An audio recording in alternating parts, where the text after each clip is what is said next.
Hello students, welcome in today's lecture. देखो बच्चों, last class में हमने पढ़ा था कि अलगी के एडाप्टेशंस के बारे में हमने पढ़ा था। ठीक है, उसके पहले के लेक्चर्स में हमने देखा है कि अलगी कौन कौन से टाइप के स्पोर्स बनाती है, अलगी में कौन कौन से वेज का रिप्रोडक्शन होता है। तो ये एक सेपरेट लेक्चर मैंने आपको इसके पहले लेक्चर दिया था। और आज हम लोग जो पार्ट स्टार्ट करने वाले हैं वो एक बहुत इंपॉर्टेंट टॉपिक है और वो है टाइप्स ऑफ अलगी। ठीक है, तो आज हम लोग स्टार्ट करेंगे बच्चों टाइप्स ऑफ अलगी से। सो देखो, ये तो हमें पता है कि अलगीज जो होते हैं वो बेसिकली ग्रीन कलर के होते हैं। लेकिन आज हम लोग कुछ ऐसे अलगी के बारे में बात करने वाले हैं कि जिनके कलर्स अलग अलग होते हैं। अब आपको ये सिंपल चीज पता है कि कोई भी ऑर्गेनिज्म में अगर कुछ डिफरेंट टाइप के कलर्स अपीयर होते हैं या कोई प्लांट पार्ट या कहो तो उसमें डिफरेंट कलर ऑब्जर्व होते हैं, तो इसका सिंपल रीजन होता है because of the presence of pigment. उस तरह के पिगमेंट्स होते हैं उसमें, तो जो कलर प्रोड्यूस करते हैं। ठीक है, तो अब हम लोग अलगी का जो क्लासिफिकेशन करने वाले हैं, ये क्लासिफिकेशन बेस्ड है on the basis of which pigments are present in that algae. उस अलगी में कौन सा पिगमेंट है और उसके अनुसार ये होगा कि अलगी के हम लोग क्या करेंगे, 3 टाइप्स करेंगे। So algae are classified into 3 types. So there are 3 types of the algae. There are 3 types of algae according to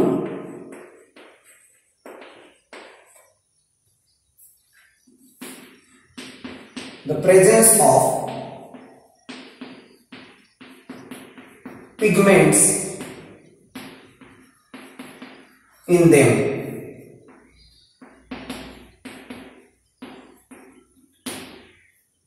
अलगी में कौन से टाइप्स के पिगमेंट है उसके अनुसार हम अलगी के 3 टाइप्स कर रहे हैं बच्चों।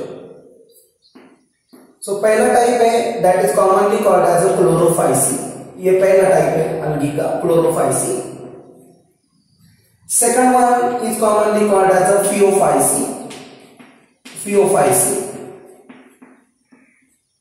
And third one is the rhodophyce. So algae are basically categorized into 3 types. One is the chlorophyce, another one is the phaeophyce, and third one is the rhodophyce.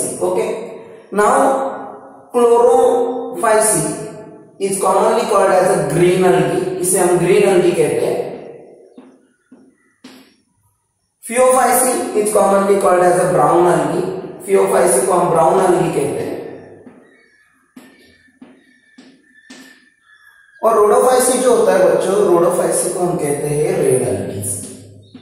ठीक है, तो इस तरह के 3 टाइप्स होते हैं हमारे पास of the algae, chlorophyceae, phaeophyce और rhodophyce। अब इसमें फर्स्ट पार्ट को हम लोग डिटेल एक्सप्लेन करेंगे about the Chlorophyceae. So first part we start here, that is the chlorophyce.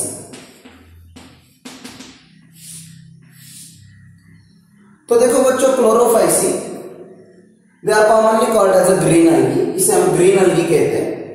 और हमें ये पता है कि ये जो अलगीज होती है, दिस अलगीज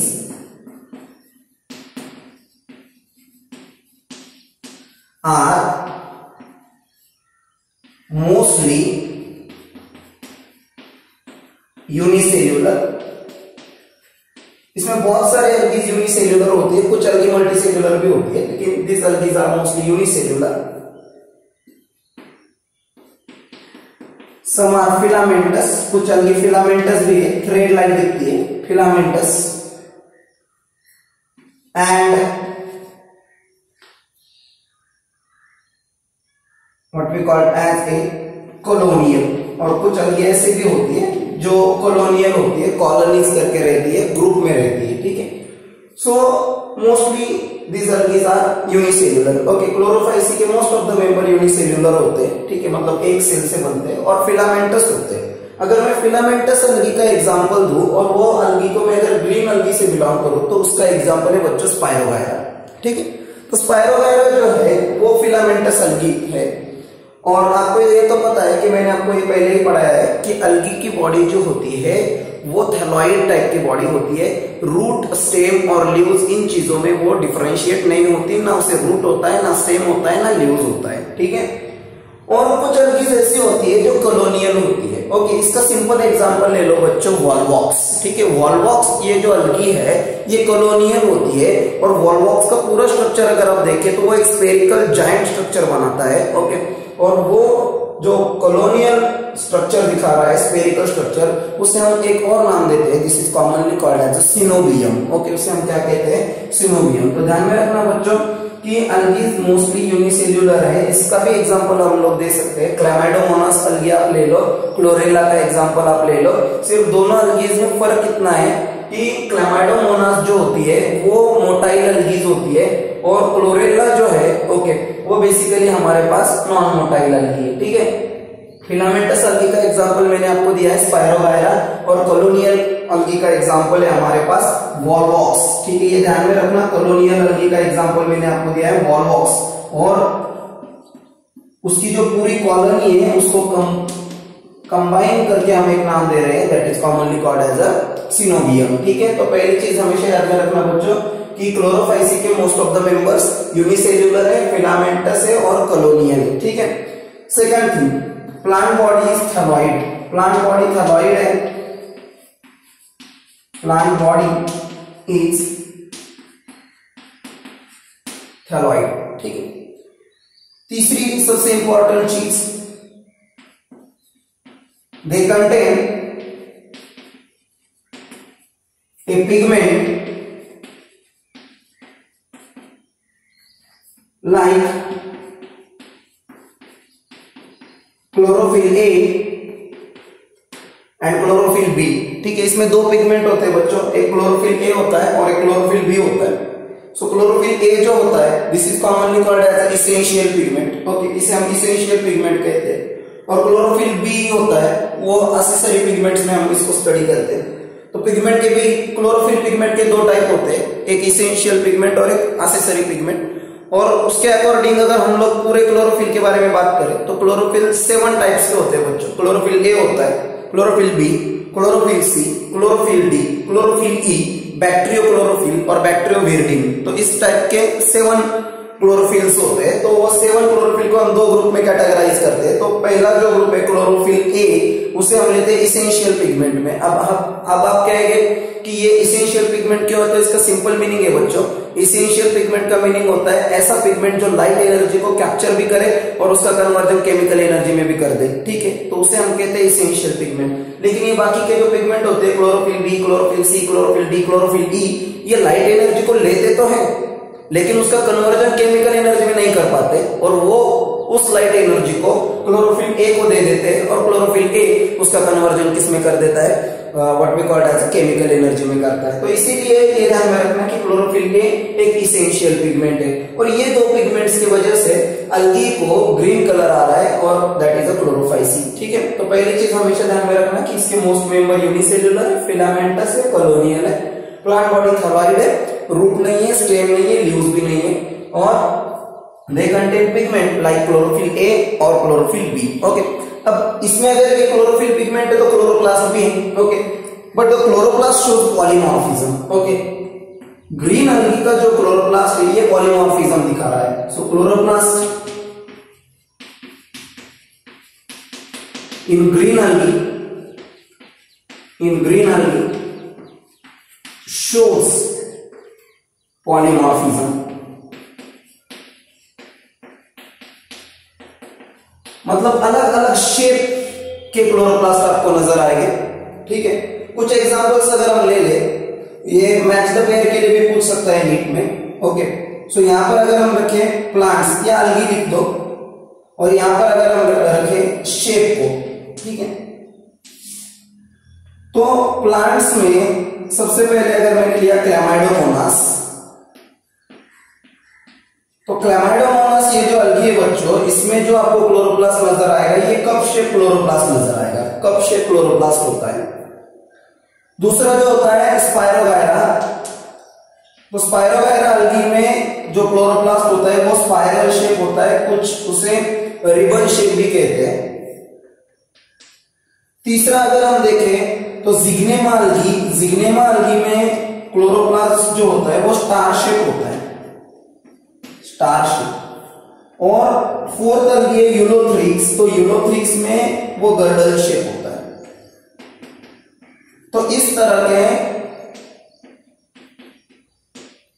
क्लोरोप्लास्ट के अलग अलग शेप नजर आते हैं in the member of Chlorophyceae, तो इसे हम कहते हैं दैट इज अ पॉलीमॉर्फिज्म। ठीक है, तो क्लोरोफाइसी के जो मेंबर्स होते हैं उनमें जो क्लोरोप्लास्ट होता है वो पॉलीमॉर्फिक नेचर का होता है।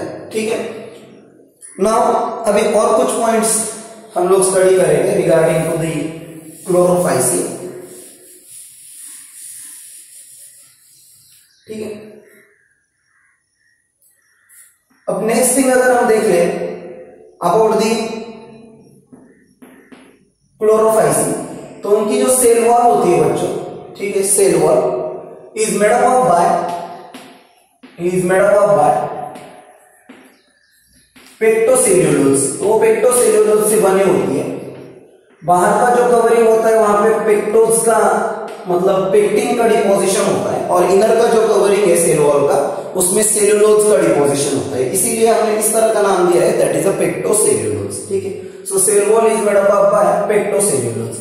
अब ये भी हमें पता है कि प्लांट्स रिजर्व फूड मटेरियल को स्टोर करते हैं। ठीक है, तो इसमें भी क्या हो रहा है, क्लोरोफाइसी में भी रिजर्व फूड मटेरियल स्टोर हो रहा है in the form of starch. Okay, और कुछ ऐसे भी है कि reserve food material oil droplets के फॉर्म में भी क्या हो रहा है, स्टोर्ड हो रहा है।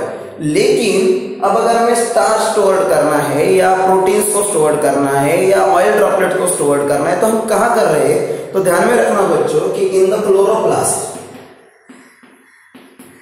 in the chloroplast there is yellow colored body। जो क्लोरोफाइसी का क्लोरोप्लास्ट होता है उसमें आपको येलो कलर के स्टोरेज बॉडीज नजर आएंगे, storage bodies which store the starch and the proteins, जो स्टार्च एंड प्रोटीन को स्टोर कर रहे हैं। So they are commonly called as a pyrenoids। इसे हम क्या कहते हैं, pyrenoids। ओके, तो ये हमेशा ध्यान में रखना कि जो pyrenoids होते हैं वो बेसिकली स्टार्च और प्रोटीन दोनों को भी स्टोर करते हैं।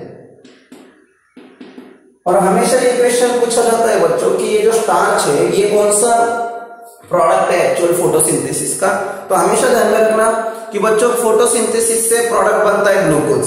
ठीक है, ग्लूकोज बनता है, लेकिन वो जब ट्रांसपोर्ट होता है तो वो सुक्रोज के फॉर्म में ट्रांसपोर्ट होता है। ठीक है, और जब स्टोर्ड होता है तो वो स्टार्च के फॉर्म में स्टोर्ड होता है। एक बार नेट ने ऐसा भी क्वेश्चन पूछ लिया था कि which is the visible product of the photosynthesis, photosynthesis का विजिबल प्रोडक्ट कौन सा है, तो हमेशा याद में रखना बच्चों फोटोसिंथेसिस का विजिबल प्रोडक्ट है that is the starch. Okay, starch visible product होता है। ओके, नाउ ये तो हमें पता चला कि इसमें रिजर्व फूड मटेरियल क्या होता है, स्टार्च और प्रोटीन्स होता है। अब नेक्स्ट थिंग अगर हम देख ले अबाउट द क्लोरोफाइसी, तो इनमें जो रिप्रोडक्शन हो रहा है ये तीनों वे से होता है। Reproduction is takes place by 3 ways, तीनों वे से रिप्रोडक्शन हो रहा है। सो पहला वे है that is the vegetative,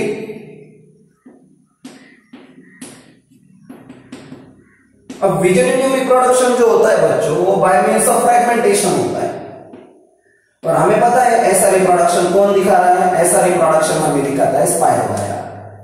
spirogyra की बॉडी फिलामेंटस होती है, उसके कुछ फ्रैगमेंट्स फॉलोअप होते हैं। ओके, और उस एक एक फ्रैगमेंट से सेपरेट थैलस ग्रो होता है। ठीक है, so this is commonly called as a fragmentation. तो आप फ्रैगमेंटेशन का सिंपल एग्जांपल ले लोगे तो उसका एग्जांपल है स्पायरोगायरा। ठीक है, अब अगर दूसरा वे अगर हम देखें तो वो है बच्चों असेक्सुअल रिप्रोडक्शन। अब असेक्सुअल रिप्रोडक्शन जो हो रहा है in case of algae it is takes place with the help of spores, तो ये स्पोर्स से हो रहा है। तो अलगी क्या कर रही है, स्पोर्स बना रही है। ओके, बेसिकली हमेशा ध्यान में रखना बच्चों कि अलगी में या प्लांट्स में बेसिकली 2 टाइप की प्लांट बॉडीज होती है, एक स्पोरोफाइटिक प्लांट बॉडी होती है और एक गैमेटोफाइटिक प्लांट बॉडी होती है। ठीक है, अब ऐसे 2 टाइप के प्लांट बॉडीज क्यों है, तो इसका भी एक रीजन है।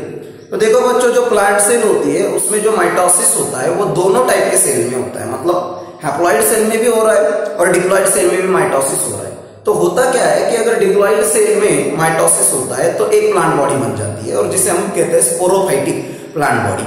और अगर हैप्लॉइड सेल में माइटोसिस हो रहा है तो वहां पे एक प्लांट बॉडी बन जाती है और उसे हम कहते हैं that is a gametophytic plant body. तो ये दो टाइप की प्लांट बॉडी होती है, एक स्पोरोफाइटिक होती है, एक गैमेटोफाइटिक होती है। स्पोरोफाइटिक प्लांट बॉडी हमेशा स्पोर्स बनाती है और गैमेटोफाइटिक प्लांट बॉडी हमेशा गैमेट्स बनाती है, ठीक है।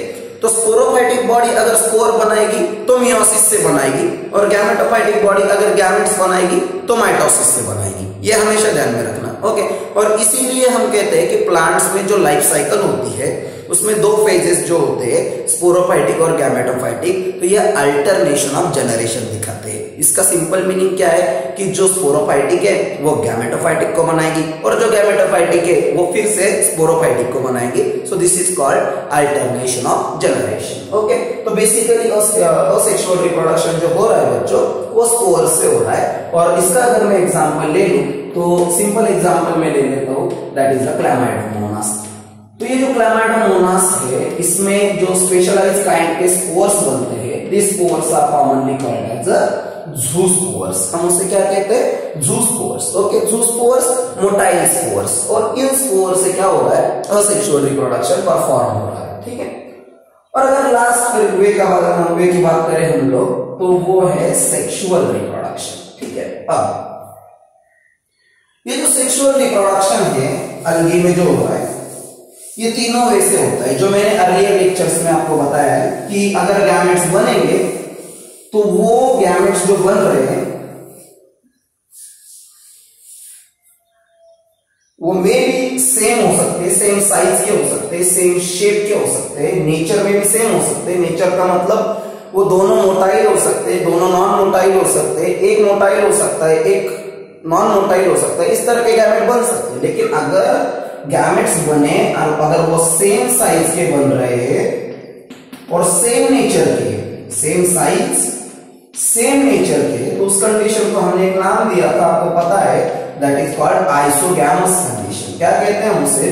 आइसोगैमस। तो ये एक वे दैट इज आइसोगैमी कि जिससे क्या हो रहा है? रिप्रोडक्शन हो रहा है। दूसरा मतलब दो सेम साइज के गैमेट्स एक दूसरे को फ्यूज करेंगे। सेक्सुअल रिप्रोडक्शन दूसरा अनआइसोगैमी से होता है। अनआइसोगैमी में हमें पता है कि दोनों भी जो गैमेट्स बनते हैं वो एक दूसरे से डिफरेंट होते हैं। हाँ, वो एक दूसरे से डिफरेंट होते हैं लेकिन उनका नेचर भी, अगर दोनों भी गैमेट्स ऐसे हुए कि कंपलसरी अगर वो डिफरेंट स्ट्रक्चर में, तो वो दोनों भी मोटाइल हो सकते हैं या दोनों भी नॉन मोटाइल हो सकते हैं, ठीक है। ऊगैमी में ऐसा ही होता है। ऊगैमी में क्या होता है कि दोनों गैमेट्स अलग अलग साइज के बनते हैं। एक छोटा गैमेट बनता है, एक बड़ा गैमेट बनता है। जो छोटा गैमेट बनता है वो हमेशा मोटाइल होता है और जो बड़ा गैमेट बनता है वो हमेशा नॉन मोटाइल होता है, ठीक है। तो ये तीन वेज है कि जिससे क्या हो रहा है? सेक्सुअल रिप्रोडक्शन परफॉर्म हो रहा है, ठीक है।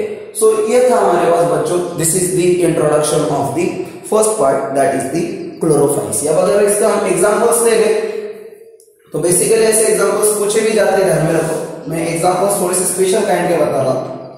जैसे मैंने अभी बताया आपको क्लैमाइडोमोनास, तो इसका कुछ फीचर है ना क्लैमाइडोमोनास का। एक तो पहले ये यूनिसेल्यूलर है और दूसरी चीज ये मोटाइल है, क्योंकि इसमें फ्लाजेलाज होते हैं और फ्लाजेला की वजह से ये क्या कर सकते हैं? दैट इज द लोकोमोशन कर सकते हैं। दूसरा एग्जांपल मैंने आपको दिया बच्चों क्लोरेला। क्लोरेला को आप ले लो। क्लोरेला भी तो यूनिसेल्यूलर है लेकिन कैसा है? Non motile. कैसा है? नॉन मोटाइल, ठीक है। So chlorella unicellular, non motile. Volvox का एग्जांपल मैंने आपको दिया है। वॉलवॉक्स कैसा फॉर्म है? कॉलोनियल फॉर्म है, ठीक है। अब मैं आपको दो फॉर्म दूंगा, ओके, जो फिलामेंटस हो गए। उसमें पहला एग्जांपल है अपने पास, दैट इज अ स्पाइरोगायरा, और दूसरा एग्जांपल है क्लैडोफोरा। ये सब ग्रीन अलगी है और स्पाइरोगायरा अगर मैं देखूं तो वो अनब्रांच होता है, उसमें कोई ब्रांचिंग नहीं होती, अनब्रांच होता है लेकिन फिलामेंटस होता है। और जो क्लैडोफोरा अलगी है, क्लैडोफोरा ब्रांच अलगी होती है और फिलामेंटस होती है, ठीक है। सो इस तरह से ये पहला टाइप है हमारे पास, this is all about the chlorophyceae. Okay.